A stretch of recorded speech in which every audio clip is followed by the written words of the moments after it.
President Muhammadu Buhari will on Wednesday present 2019 appropriation bill to a joint section of National Assembly.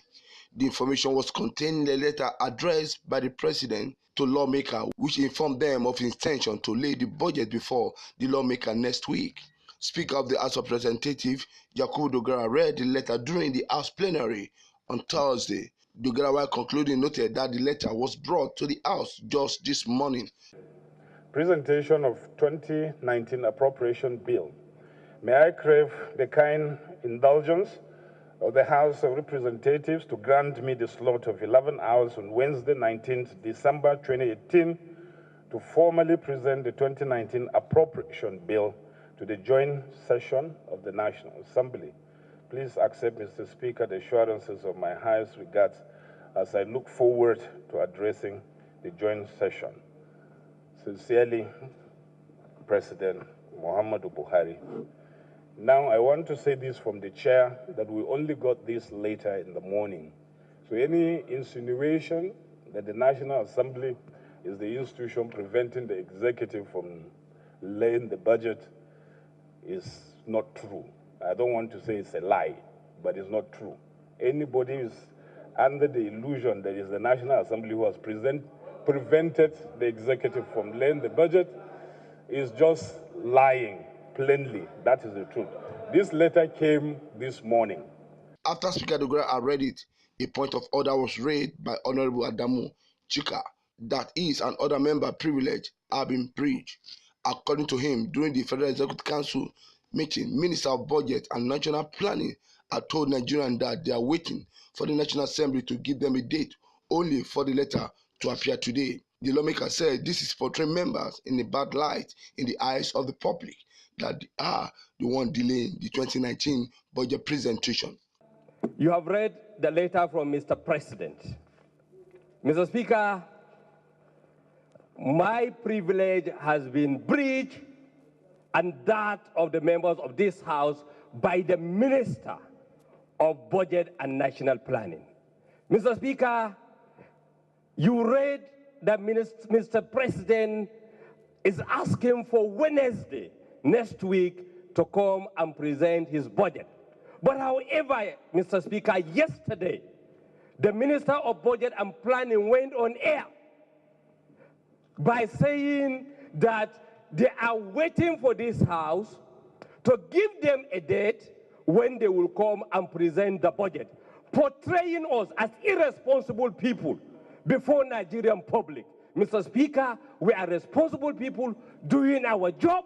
And Mr. Speaker, I want to say categorically, you have become diplomatic. The Minister of Budget and National Planning is a liar. Speaking further, Honorable Torino Agusoye advised that the minister be called to explain to the House by his comment on how the House should take action. Important that we all agree as one family here. We read in the paper. We need to investigate. We need to call him here, the Honorable Minister for Budget, to come and clarify. Because when you move round,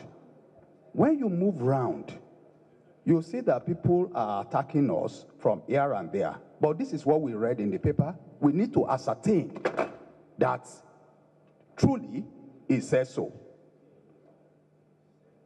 And if it is true that he said that, we need to take action.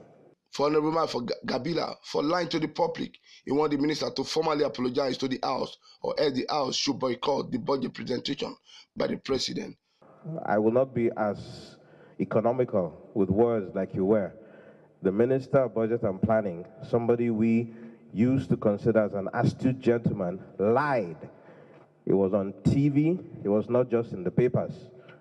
So with all due respect to my colleague, it's not something we need to investigate any further. It's a statement that he made categorically. And he lied against this very honorable House.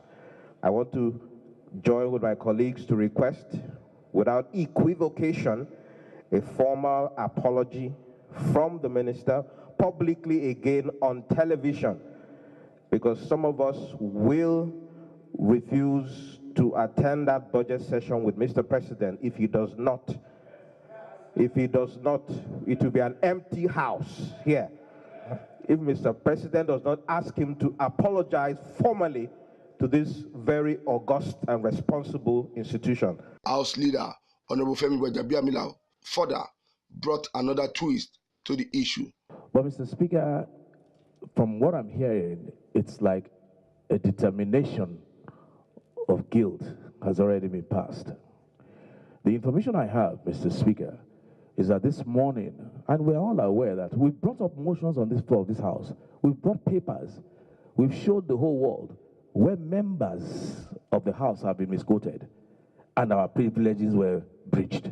Several times, members have brought this up on the floor.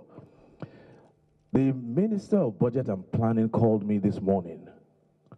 He was alarmed, he was upset, he was shocked. He said he's just reading something in the papers ascribed. He said he's just reading something in the papers that was ascribed to him, that he said such and such and such a thing. And he said to me, Mr. Speaker, honorable colleagues, he said he never said such a thing, and that he is writing a rejoinder right now as we spoke. In another development, 71 members of the House of Representatives has called for the scrap of the presidential system of government, saying it is very expensive. The caucus led by Honorable Nicholas Osai, who made the call on Thursday at the media briefing in the National Assembly, said it should be replaced with the parliamentary system. They said the parliamentary system will fasten decision-making process. Our position in this legislation clearly points to compelling advantages of parliamentary system of government to economic growth and development, as well as its inherent efficiency in the conduct of government business. Studies have shown empirically that countries run by presidential regime consistently produce low output growth, higher and more volatile inflation, and greater income inequality relative to those under parliamentary ones. Little wonder the rich continues to be richer, while the poor get poorer. We have become the poverty capital of the world, as recently released. Slow passage of legislations, high unemployment, and political and economic stability. There are countries empirically record, which shows that output growth under presidential regime are in 0 point negative. You can see it all over the world. 0 point negative compared to the country practicing a complete or hybrid parliamentary system of government. From National Assembly Complex, Abuja, Muyiwa Bamdele reporting.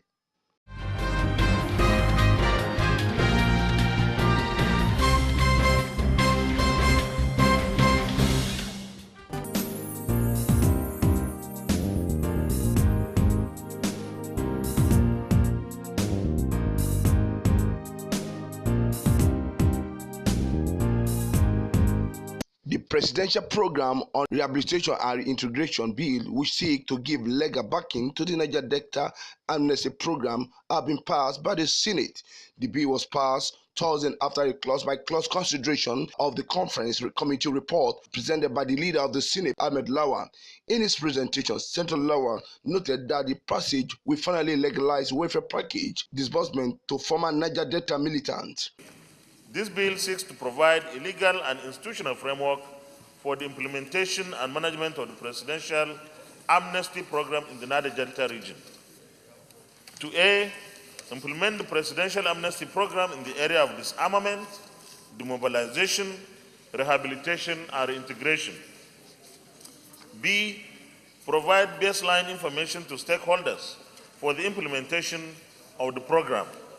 C, formulate strategies and action plans for the implementation of the program, deployment of delegates for education, vocational skill acquisition and empowerment. And D, coordinate efforts of relevant agencies, organizations, and institutions towards the attainment of the objectives of the program, job placement, internship, and sustainable reintegration. In his remark, Deputy Senate President Ike Kremadu, who presided over the plenary, said the passage of the bill will bring about stability in the oil-rich region. Dear colleagues, a bill for an act to establish the presidential program on rehabilitation and its reintegration for the implementation of the presidential amnesty program in the Niger Delta area of Nigeria and for related matters 2018 terrorism taken and passed. First is the Amnesty Establishment Bill, which seeks to ensure that there's peace in the Niger Delta and that also we ensure there's also justice to the people of the Niger Delta as well. In the related development, the Senate has also read for the third time and passed the Ajakuta Steel Company Completion Fund Bill 2018 as passed for its concurrent from the House of Representatives.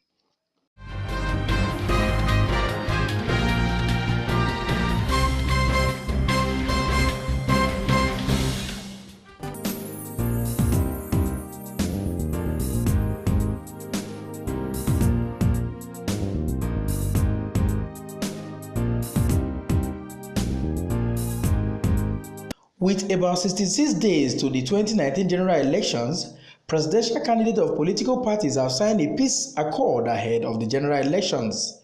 Speaking during the signing ceremony, Chairman of the National Peace Committee, General Abdulsalam Abubakar, retired, said the mere signing of the peace accord will not guarantee peaceful election unless the parties involved are ready to abide by its outcomes. I'm happy to say that this is the crowning moment for the consolidation of all peace efforts that have so far been made. And I want to thank all of you for making it possible. First, the election itself will not hold in the absence of peaceful atmosphere. Second, and equally important, governance after the election will be impossible without a peaceful environment. In his keynote address, the guest speaker, General Yakubu Gowon, retired while reacting to criticism of the 91 political parties registered, with 71 of them having presidential candidates in the forthcoming general elections, emphasized that it is to the advantage of the nation's young democracy. Some people have criticized the number of political parties in our country, and the critics often cite the European and the United States of America, where political competition has been reduced to two principal tendencies or parties. The critics forget that the two main parties and the ones we hear about, yes, but there are hundreds of other smaller parties whose interests are not necessarily in competing at the highest level of government. We should therefore see this as a positive and healthy development for our young democracy. The more the platforms, the more people of all generations and persuasions find opportunities to participate in the process. The Oni of Ife, Enitan Adeyeye Ogunwusi, in his goodwill message, said peaceful coexistence as a nation is more important than political gain of individuals. What is critical for us is to know that Nigeria is greater than each and every one of us here today. We should know that peace and peaceful coexistence of our nation is very critical, and it is very germane to the growth and development of this nation. No individual, no political party can either say they are greater than the nation. As a result, everybody should focus on how to keep peace. Everybody should focus on how to work towards how our great country can continue to make history in the midst of Committee of Nations. Speaking after signing the National Peace Accord, President Muhammadu Buhari, the presidential candidate of the All Progressive Congress, charged security agencies and the Independent National Electoral Commission (INEC) to put the nation first in the discharge of their duties during the election as the world is watching. We are here to install trust between the various contestants. Given the central role that governance plays in a nation state, it is clear that without trust, a society cannot thrive or develop. We are here to commit ourselves as key actors in the political process, party leaders and presidential candidates, to a peaceful and credible conduct of the elections. I wish to call on the Independent National Electoral Commission, INEC, and all arms of security agencies to put the nation first in their conduct. The world is watching us, and the task of building our country, institutionalizing trust in our political system and institutions is fundamental to the growth and development of our country. The event, organized by the National Peace Committee, is aimed at making sure that presidential candidates of political parties and party leadership they represent accept the outcome of the general elections in good faith and also guide their followers to avoid inciting statements that could undermine the peace and harmony the country currently enjoys. Most presidential candidates of political parties were in attendance, including Ali Soyode of Yes Electorate Solidarity, who also signed the peace accord with representatives of other political parties present.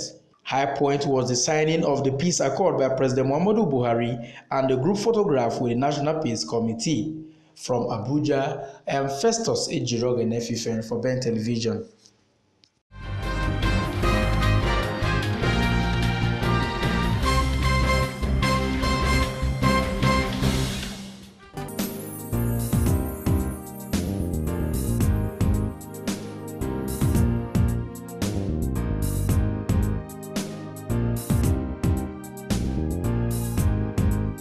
Chairman of the National Peace Committee, Abdulsalam Abubakar, has reacted to statements credited to the media aide of Alhaji Atiku Abubakar, the presidential candidate of the People's Democratic Party, claiming that Atiku was not formally invited to the signing of the Peace Pact. Speaking to newsmen after the Peace Accord signing event, Abdulsalam said that all political parties were duly invited. You have seen the parties, the number of parties that have been invited. He will answer for himself. But speaking for the National Peace Committee, everybody was invited. What reason do we have not to invite somebody? This accord was for all the political parties to sign, to be of goodwill and good behavior during elections. If there has been a breakdown of communication somewhere, I don't know. Reacting to insinuations that his absence will affect the outcome of the Peace Pact, Abdulsalam said he does not share in that bias. He also took time to dispel insinuations that the absence of most of the vocal candidates has reduced the event to an APC affair. Are you accusing the Peace Committee of working for the president? No, we're not accusing you. So if you are not accusing, as far as we are concerned, every party was invited, and you can see the number of people who turned up. Thank you, sir. Is there still room for those that are not ready? You can call on them to come and later? Of course, they are open to come and see the Peace Accord. What surprises me is that when we had the first meeting with the political parties to come out and agree on this agenda, the parties agreed, and it was on their recommendation this date was taken. Others absent at the Peace Pact are Obi Ezekwesili, Donald Duke, Omoyele Sowore, Kingsley Moghalu, and others. From Abuja, I am Festus Ejiroge Nefifen for Ben Television.